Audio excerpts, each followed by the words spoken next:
Go live. Okay. Hopefully this is starting to work okay now. Who is your author? Bam. Okay. Why isn't this working? Should be showing up on YouTube now. Should be saying that I'm live. It says that I'm live, but it's not showing up. Oh wait. Yeah, and it's got that little swiggly noise in the back. I swear, people, I have tried everything that I can to get rid of that swiggly noise. Well, I haven't tried everything. I've tried a lot. Tried a lot to get rid of that. You hear that? Yeah, I've been trying to get rid of that, but it's just staying there. I was even trying to do the sorry, I'm just getting, I got a lot going on at the moment. Even getting messages. Yeah, I'm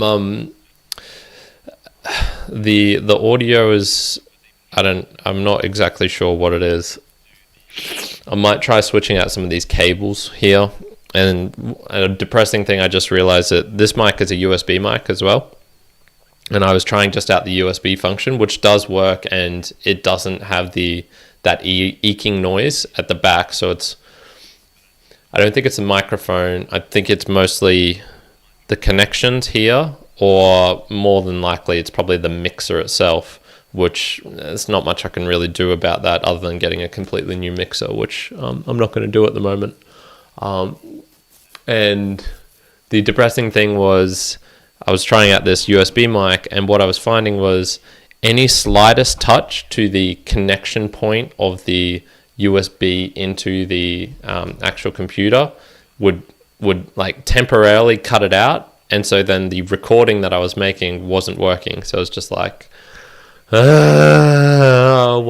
technology do you do these things?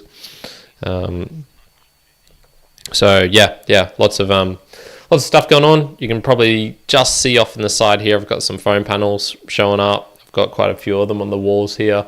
I've only got 13 more to put up, and I'll put them directly above me, which will just hopefully cut out the last bits of sound. Then the only extra things to do would be to get something on this table here. I've already got like a little bit of a rug here, and I'm probably going to put up like a carpet or a rug or something on the opposite wall as well. And then that, I think even just that minor test I did before, I recorded some book reviews. I think that had a bit of an impact, so of just reducing some of the echo. So even if I can just listen in here, it sounds like there's less. So yeah, cool stuff going on. I'm just going to kick this off early because yeah, I got an impromptu one, so I just wanted to do that. So let me take this off of my head, and let's bring up the first slide. Let's see if that works over here. Yep, should be looking better now. Coolly. Alrighty, got those, got that, got those notes, got the Boost Gram Lounge.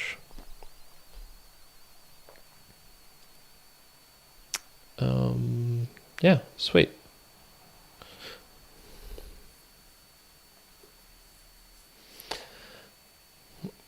Oh, let's do it. Welcome everyone to another round of the book recaps. Indeed, this is where I, Kyron, hosted the Mere Mortals book reviews, go over the books that we read, that we reviewed over here in, what month are we in now, of August 2023. I have a look at what's coming up in the next month. I also talk about some of the support that we received, just random things that I've noticed from my book reading this month, and yeah, just give it a chance to thank everyone for tuning in and listening. So before I get on to the actual books themselves, books come and go, but I've noticed that the great authors, there's very few of them, and they're pretty few and far between as well. And for me, one of my favorite is Mark Twain. There's only a couple who I really think capture me in the way that he does across his various books. The other ones would be George Orwell, even though for him, there's only really two. He's got two amazing books, and the rest are kind of like okay. And then John Steinbeck is probably another person I'm pretty close to putting up there. But it is funny just seeing these different people and what the characteristics of what makes a great author. And for me, for Mark Twain, I think one, they've got to have the brilliancy in the writing, the style, the prose, the technical capabilities, all of those sorts of things. But I think it's about them themselves. The things that they write about is what I find fascinating. And so if I look at someone like George Orwell, Eric Blair or Mark Twain, Samuel Longhorn, Clemens, the characteristics of them, they were kind of like adventurous. They would go out to different places. They weren't content to sit on the sidelines. They would write about the things that they participated in. And I think that's what made them so special for me, because they have these characteristics. So yeah, just I'm really curious as to those at home, what you think makes a great author and why they speak out to you particularly. But let's go over some of the books that we're reading. So the first that we had, my favorite, was Amusing Ourselves to Death by Neil Postman. What just a fantastic book, fantastic observations of culture, of TV. And even though it's relatively old, it was 1980 something that he wrote it, 1985, it's still just strung true to this day. I'd love to know what he would have thought about NPC live streaming and TikTok and all of those mobile things, and I get the feeling he wouldn't have been too happy about them. So yeah, it was really, really cool. One of the other things was like, he just finds these things which were so up my alley, and he had some great observations about why advertising sucks. And so he was saying, like, there are no claims made. They actually just rely on emotion and drama. So you can like or dislike it, but there is no refuting what is being presented on the ad on TV. And so in this case, it'd be like a toothbrush commercial or something like that, and you can't refute it. It's just you like it or you dislike it. And he was talking about how capitalism requires greed as the engine, but also rationale as the driver, and we've kind of lost the rationale in many cases. You need the underlying just raw horsepower of this thing to move you forward, to make things better. But like you said, there's no point of having a car if there's no way to harness it, or a horse if there's no way to direct it in a useful manner. And this is where rationale comes in. So this focus on greed, which I think a lot of what is really underlying advertising is all about. I think it was kind of spot on with that. So that was a great point. Another was like the disrespect that an ad treats you with. It has no plea to individuality. It is trying to just do it across the broadest sense, and being treated as just one of a peon in multitudes, I think, is also probably an interesting aspect to focus on. Like, how does advertising make you feel? It makes you feel like one of the crowd. And whereas something like Value for Value, I think, is very different, because it highlights about who you are as a person. So other than that, it was just a really interesting book. Got my mind firing off in 10 different ways. I'm gonna talk more about it in the Value for Value podcast as well. So yeah, it was a fantastic book. I really did enjoy it. The next favorite one, I'm recording this before it actually comes out, but by the time you hear this, it'll be out, was Roughing It by Mark Twain. As I was just saying, man, what a fantastic writer. I've still got the book here, so I want to read out. Basically what I do is I create notes, and I'll just type in numbers of pages where I think there was something interesting or something I want that's probably worth going back to. And this, there was quite a few, and the thing I'm about to read out didn't make it onto the cutting room floor of the actual book review itself, but I can read it out here. So he has this great description of this guy called the Admiral, who was this guy he met on this boat. And so But these details were only secondary matters. His face was the lodestone that chained the eye. It was a sultry disc, glowing determinedly out through a weather-beaten mask of mahogany and studded with warts, seamless scars, blazed all over with unfailing fresh slips of the razor, and with cheery eyes under shaggy brows, contemplating the world from over the back of a gnarled crag of a nose that loomed vast and lonely out of the undulating immensity that spread away from its foundations. Man, so he's so descriptive. I love it. Such a great author. Yeah, just amazing. And this book was I gave it an 8 out of 10 just for like, it was slightly too long for me, but it's pretty high up there with Life on the Mississippi was really great as well. I would recommend tuning into that if you haven't done that before. So Roughing It by Mark Twain. The next one that I had was The Long Tail by Chris Anderson. The great book thing about this was there was, and so I gave that a 8 out of 10 for Roughing It by Mark Twain, 8.5 for the Amusing Ourselves to Death, and this one, The Long Tail, 7.5. There's all sorts of little side paths for you to explore. I think that was why I really enjoyed this. One of the cool things was he was talking about, it's nothing related to the book itself, the main concept, but he was saying like when you start getting productivity, you basically open up a lot of pent up energy that was trapped within a previous thing. So if we think of something like music, right? Before the internet, to get music, you had to go to end up doing with it is you focus out on something else, which isn't inefficient. So you just create a whole bunch of new waste. So in this case of music, you know, that carbon that was perhaps not being, well, maybe it wasn't even carbon getting spewed into the atmosphere because we were using horses. So in that case, it was, you know, food that was being created to feed the horses to then distribute the music was now like electronic mobiles and ships, containers, oil being burnt to use that, and then now we don't even need that because we can do it electronically. So it's the data centers which are burning up the energy. It's just really fascinating to think about that as well. So for all the efficiencies that we create, there's we just keep creating more chaos. So that was pretty intriguing. The last one I had was The Island of the Blue Dolphins by Scott Odell. Yeah, wasn't my favorite. I gave it a 5 out of 10. I honestly have no idea why this was in my list. It was just, you know, part of my list. I grabbed the book. I was looking for something a little bit less techy after two tech books from the last period, so just grabbed it, and yeah, it was okay, but you know, it's for children, so what do I expect?